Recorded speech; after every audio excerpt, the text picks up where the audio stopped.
Hi everyone and welcome.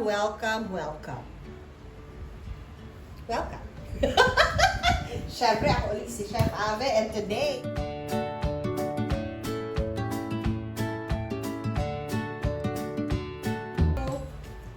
cut our cake into layers, or what is otherwise known as torting your cake. Yan. Diba hindi masyadong gandang pakinggan? So, let's just say cutting your cake into layers. Checking kung... You know, you just use it like a saw. This is a very good investment and it's very cheap. I think it's like 89 pesos. There. See how moist the cake is? There. It's very nice. So for this cake, I am using Tegral Satin Moist Chocolate Cake Mix. Of course, if you have that very reliable cake that you make from scratch, that's perfect.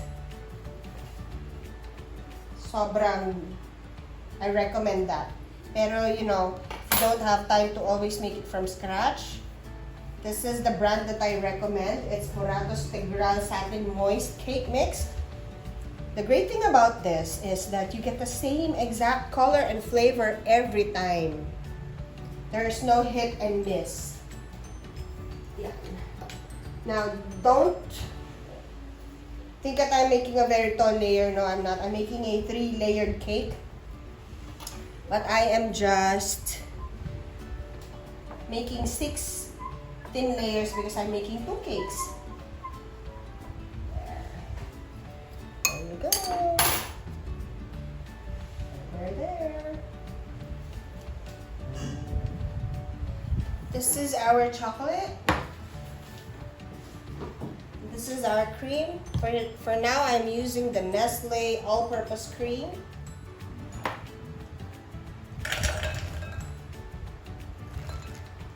So, ang ginagamit kong ratio is 5:1. It means 5 parts of chocolate and 1 part of cream. So if I have 500 grams, I would need 100 grams of cream. I know it's a bit, I would say, strong on the chocolate side, but that's how I do it. This is the same ratio I use for when I do base for my ganache, for my fondant.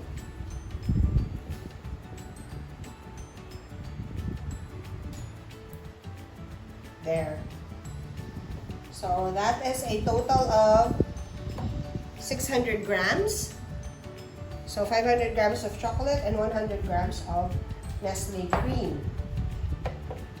Okay, so I will just quickly microwave this. And I will show you how do you melt your ganache. Okay? So how I do it is I microwave it for 30 seconds initially, and then I do 10 seconds after that until it gets into a not a super runny consistency, but a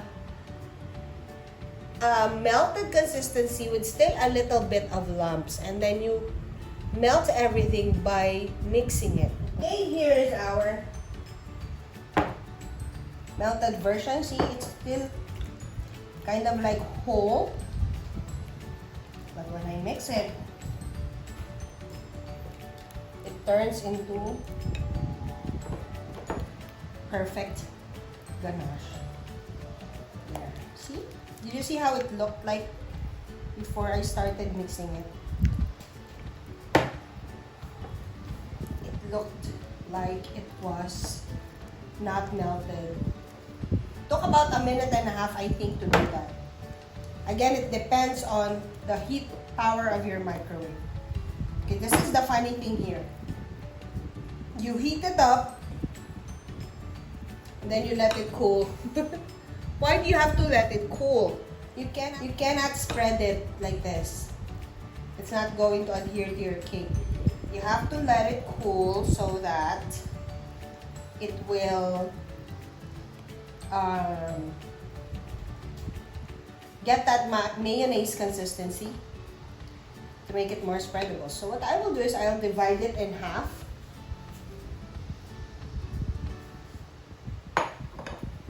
Half I will use to cover the cake with, and half I will use to whip for my filling.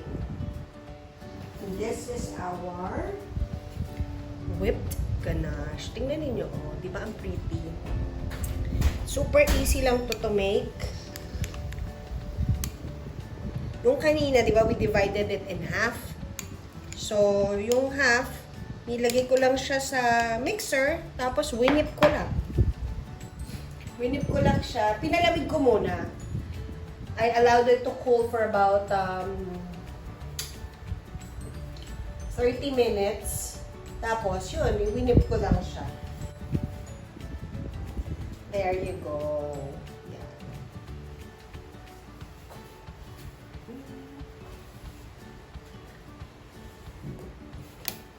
So, I will just get whipped ganache.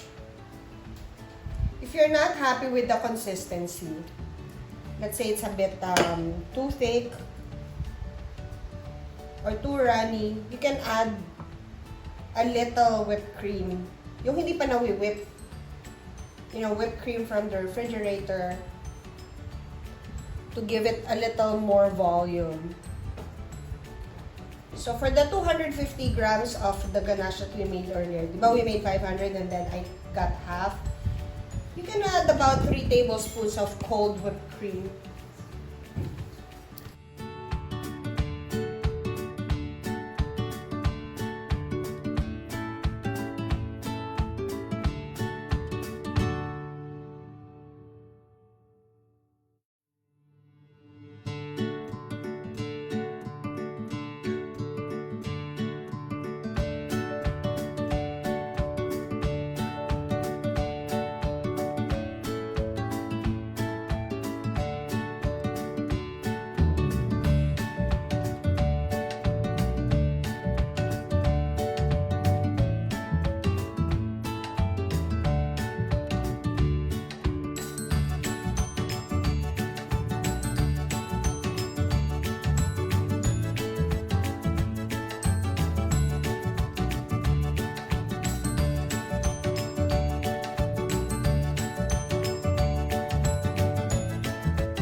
There.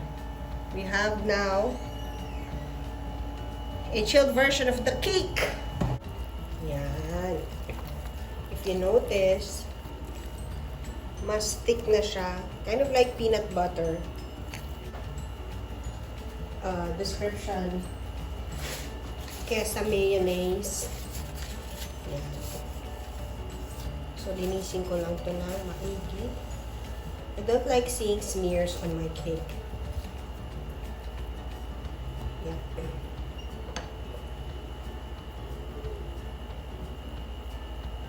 See how smooth that is.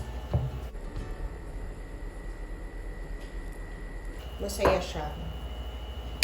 Masaya siyang gamitin pagka tama na yung consistency. Because if you have the wrong consistency, it drips down to the sides of your cake. Then it continues to drip onto the cake board. See how easy it is to make it smooth.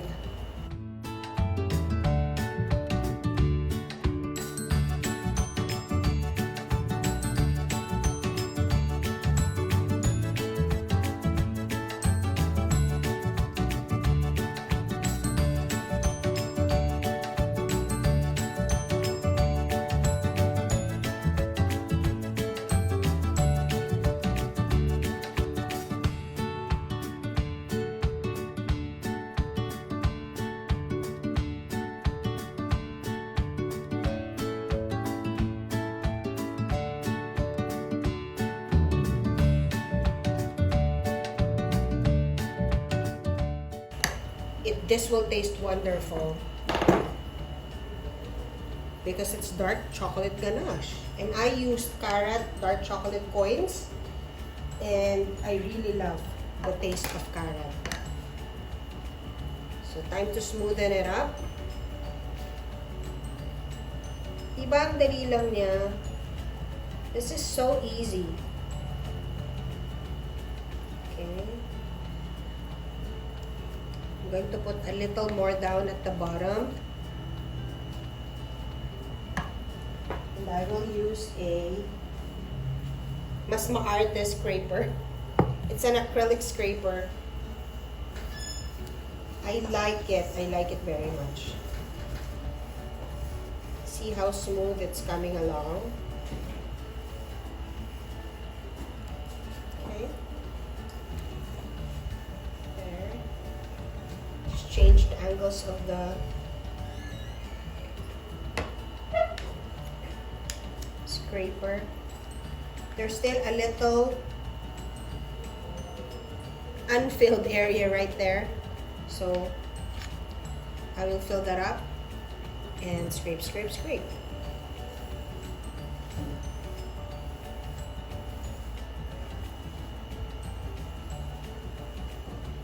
There you go. Nice and smooth. See? There. Now we're going to, it's the top that we need to fix this time, so just hold on. Okay, there. See how smooth that is? Now I see a little uneven side right there. So I will fix it by, of course, putting more ganache.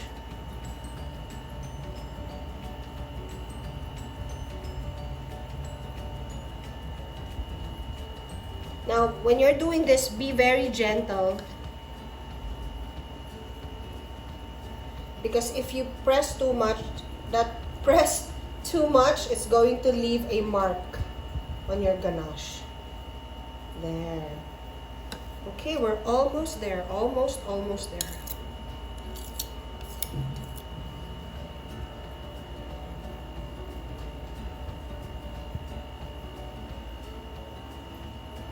I'm scraping off the extra on the side. And another inward stroke.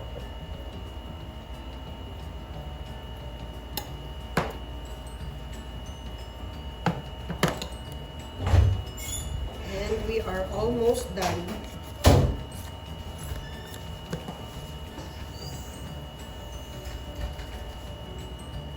Very gentle. See?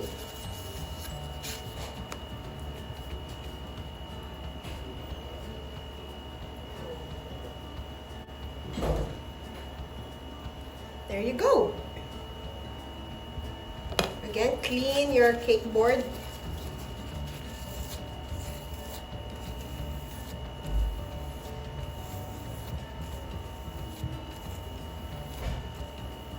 The cake board is an extension of your cake. So make sure it's just as nice as your cake.